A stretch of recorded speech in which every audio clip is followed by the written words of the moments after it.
Bonjour à tous. J'espère que vous allez bien. Voilà, et désolé pour hier, je n'ai pas fait sortir les débriefs parce que les débriefs à chaud, généralement, n'est pas objectif. Et on va parler du match Côte d'Ivoire-Égypte. Voilà, ça a été un match à deux volets.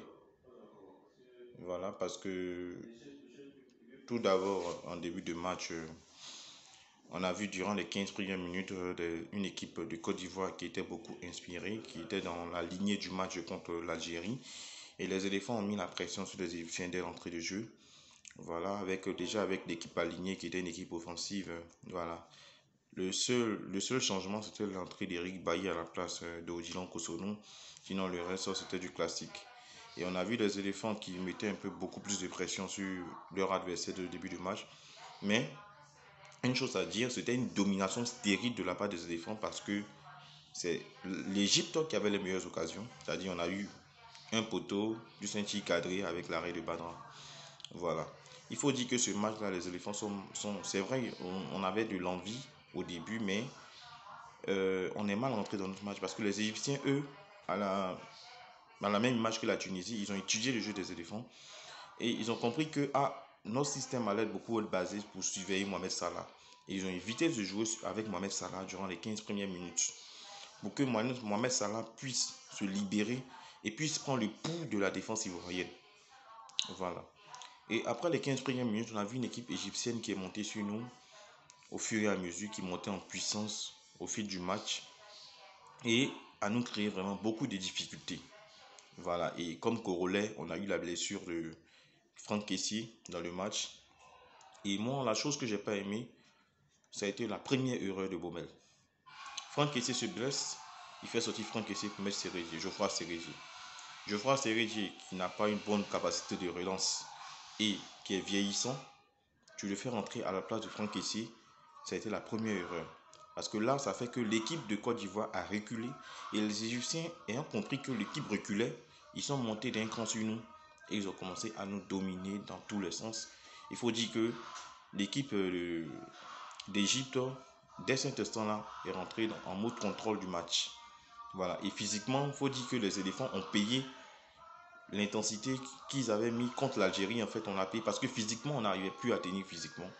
Et les Égyptiens, au fur et à mesure, prenaient confiance et vraiment nous mettaient vraiment beaucoup de pression. Et les gens sont là, on a bien joué, mais moi, je ne suis pas content. On n'a pas bien joué. Parce que quand tu analyses vraiment le match à tête reposée, tu te rends compte que les éléphants n'ont vraiment pas été au niveau.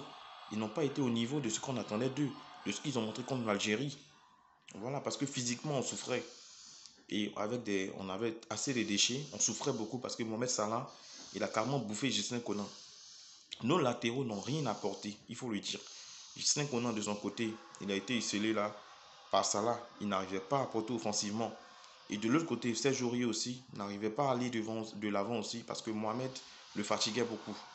Voilà, donc il faut dire que, à la différence du match contre l'Algérie, les alliés étaient beaucoup libérés et montaient offensivement, ce qui apportait le surnom sur l'équipe adverse.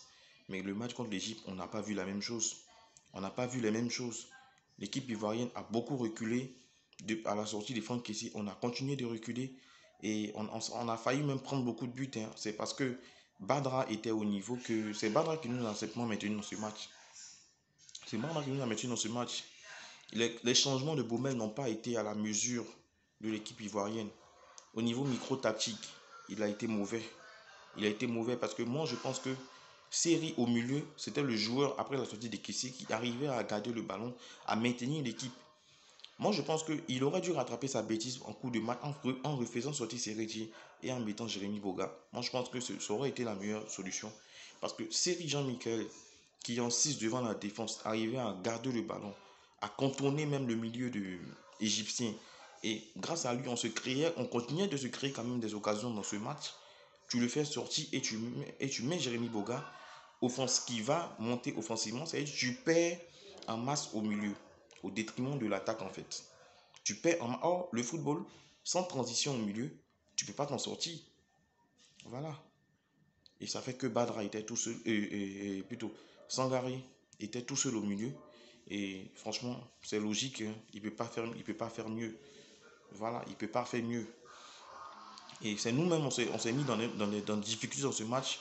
On a mal abordé le match. Tactiquement, déjà, on a perdu le match.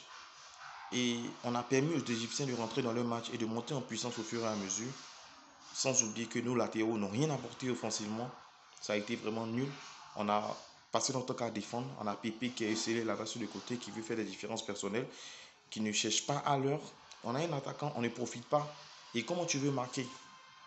La seule action où à l'heure a été eue, c'est sur la percée de Bailly. Parce que Bailly n'avait pas de solution. Et vous voyez, c'est des signes qui ne trompent pas. Bailly était obligé de monter individuellement au milieu du terrain pour décaler à l'heure. Malheureusement, Aller n'a pas suivi l'action. Voilà, nos seules actions, c'est avec des actions individuelles, toujours.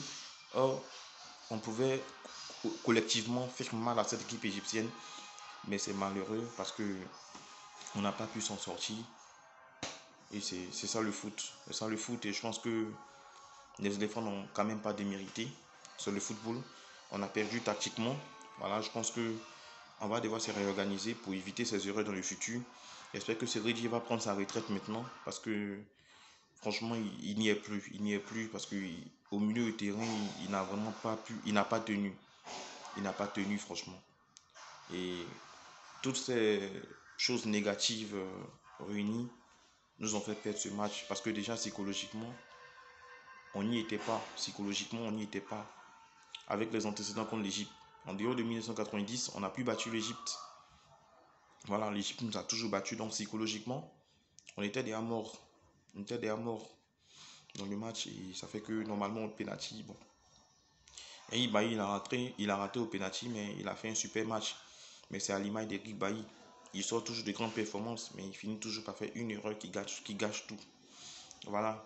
On a perdu, on est éliminé, on rentre à la maison, mais je pense qu'on va en tenir compte et apprendre beaucoup de cette défaite-là parce que ça vient vite. Parce que l'année prochaine, 4 2023, c'est en Côte d'Ivoire. Et j'espère qu'on va montrer un meilleur visage. Voilà, je ne voulais pas être trop long dans ce débrief. Voilà, parce qu'il n'y a vraiment pas grand-chose à dire. Tellement les Égyptiens, tactiquement, ils ont été bons. Et ils nous ont maîtrisé tactiquement à l'image de Mohamed Salah, qui a été incroyable. Voilà, comme à son habitude, c'était grand joueur, donc c'est normal. Donc, vraiment, il y a cause d'éléphants et il faut se remettre en ordre de bataille. Rendez-vous en 2023. Je vous remercie. Bisous.